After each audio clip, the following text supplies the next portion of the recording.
Stunning fakery in the alleged chemical weapons attack, according to a former UK ambassador. Coming up. The British Broadcasting Corporation is accused of staging chemical weapons attack. The CIA admits planting CNN reporters. And international lawyers call for journalists inciting violence to be expelled.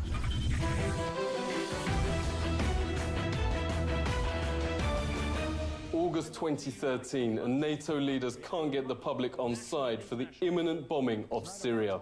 Suddenly, the BBC says it was filming a small rural hospital, and a game-changing atrocity happens right there, the moment they were filming. We were filming the doctors working at this hospital when victims of an incendiary bomb attack on a school playground started pouring in. Absolute chaos and carnage here. It must be some sort of napalm. But a highly sceptical public stayed hostile to military intervention. Exactly 1 month later, the leaders are trying to pin a chemical weapons attack on Syria without success. The BBC airs exactly the same footage but digitally alters the word napalm for, quote, chemical weapons, hoping no one will notice. Absolute chaos and carnage here. It must be some sort of chemical weapon. Not only did folks notice, but it unleashed a massive public investigation, which made some extremely disturbing findings. This is the total fabrication. From beginning to end of an atrocity with BBC reporter Ian Pannell standing amidst a tableau of very bad actors. This is completely beyond the pale. This audio analysis by media investigator Robin Upton shows both versions are identical and from the same speech. The BBC then digitally altered the words from napalm to chemical weapon, the exact justification NATO was finding difficult to prove. That game-changing allegation was made by 2 doctors that had travelled with the BBC, who claimed the number of sudden casualties is, quote, overwhelming. What kind of doctor, notes media investigator Robert Stewart, gives interviews when she is surrounded by supposedly seriously burned and dying teenagers?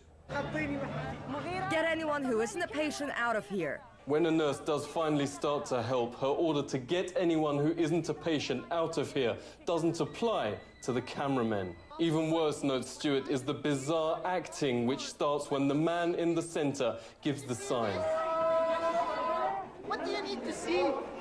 We're just human beings. We want to live, you know? Isn't it our right to live? Dr. Roller, on whose sole claim the BBC sends napalm chemical weapons allegations around the world, is actually the daughter of Syrian rebel Musa al-Qadi. The parallel to the Gulf War and nurse Naira is stunning. Congressman said the nurse's tearful testimony that Iraqis were killing children swung their vote in favour of war. Took the incubators and left the children to die on the cold floor. Nurse Naira became the mainstream's darling, but once the vote had safely passed, she admitted inventing the whole thing and was actually the daughter of the Kuwaiti ambassador to Washington, lying to get the public to back war. UK Member of Parliament George Galloway joins us. Thank you very much for coming on. Why do we get almost identical claims before each war, which then prove lies? Well, the Bush and Blair Corporation, as it became in the run-up to the Iraq War, has almost entirely lost its reputation for journalistic integrity. A full inquiry must be launched into why the BBC used a piece of material which was not just wrong, but was falsified, and falsified with the purpose of propelling our country into war. That's not what the British public pays its BBC licence fee for, so that it can be tricked into a war. In a statement, the British Broadcasting Corporation says it stands by its report. The Syrian opposition denies the allegations. Investigators such as Robert Stewart note there are many questions sent officially to the corporation remain unanswered. There are also numerous such precedents, both in this war and previous invasions. Brilliant is how a top Western official called tricking the public through routine faking of atrocities and commonly aired on mainstream bulletins. Nightly news shows just a few cases of what happened next after mainstream cameras ended their reports. It shows people putting on, fake wounds. It shows there's some guys there. Look, there's their head wounds. Peace, everybody. We're doing the right thing. We're creating fake propaganda. I mean, it's not even real atrocities. So they're there lined up. There was another video. It shows some guy kicking his leg and with a fake blood wound. Here's a guy who wakes up from his funeral. Watch this. They're reading. Oh, there. Oh, wait. There. Oh, he's awake. He's not even really dead. And so, I mean, this is just crazy what goes on. There was another video that was shot of a supposed massacre, and it cuts. You don't see the whole thing. When you go to the Al Jazeera footage, it shows real quick clips of a guy kicking his leg, and he's got blood coming out, which turned out to be fake blood. The so-called activists behind the fakes are by far the most popular source, despite them never being verified and regularly disproved as fabrications to justify more NATO arms. The term activist may sound like a well-meaning Western campaigner or charity, but the Foreign Policy Journal notes it's just newspeak for insurgents.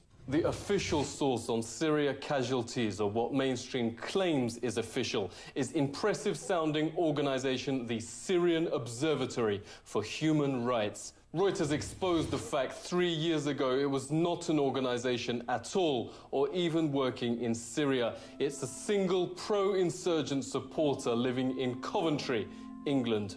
Here pictured at the Foreign Office after instructions from Britain's Foreign Minister himself. In leaked footage, ordinary Syrians told the BBC they're tired of its lies and the insurgents they're cheerleading are a tiny minority led by foreign gangs.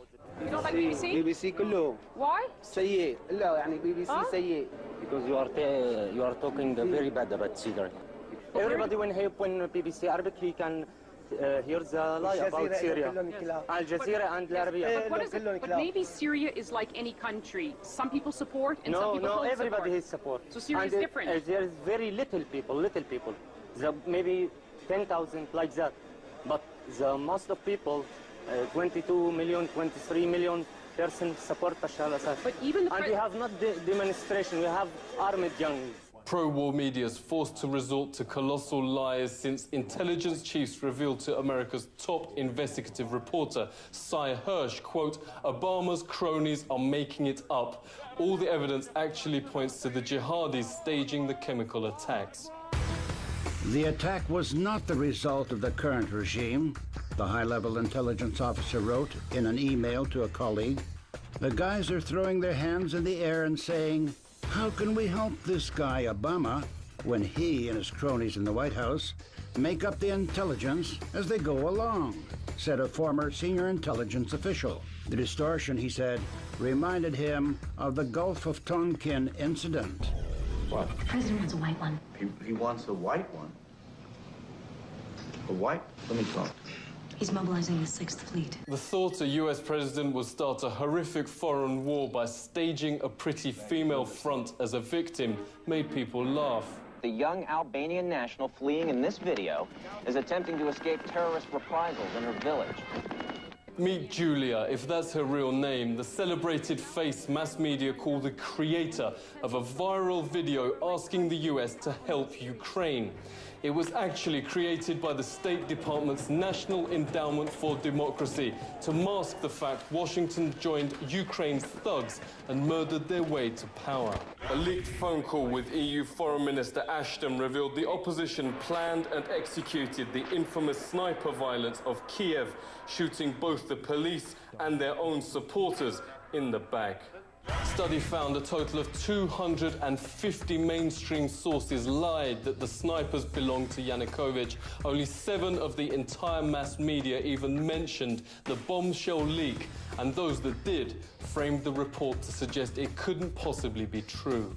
Former Wall Street Journal editor Paul Craig Roberts calls the coverage of Ukraine a new low in the history of the mainstream, which is now simply what he describes as a ministry of lies. Investigative reporter John Helmer's uncovered mainstream staging demonstrations and attempts to provoke disorder. He joins us. Great to speak to you. One US scholar notes the coverage has now become Orwellian. What's going on?